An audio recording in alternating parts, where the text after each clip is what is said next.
Sveiki visi gimę po dvynio ženklu. Pasižiūrėkime, kas jūsų laukia savaitę nuo kovo 3 iki kovo 9 dienos. Kokios šios savaitės perspektyvos? Ko vengti? Ir patarimas jums.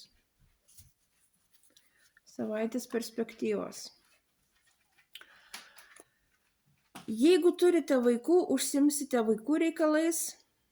Jeigu pradėjot kažkokį tai projektą, tai tiesiog tai pati pradžia ir tos pajamos nebus galbūt tokios didelės, kokių jūs tikėjotės, bet vis tiek jos bus.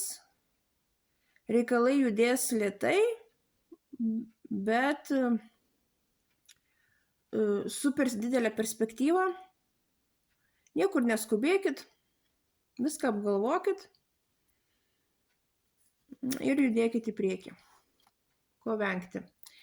Venkite užsibuvimo praeityje, užsisvajojimo, kaip anksčiau buvo gerai.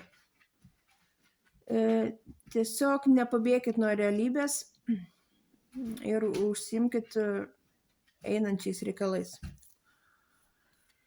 Ir patarimas, rinkite žinias, ieškokite mokytojų, rinkite informaciją,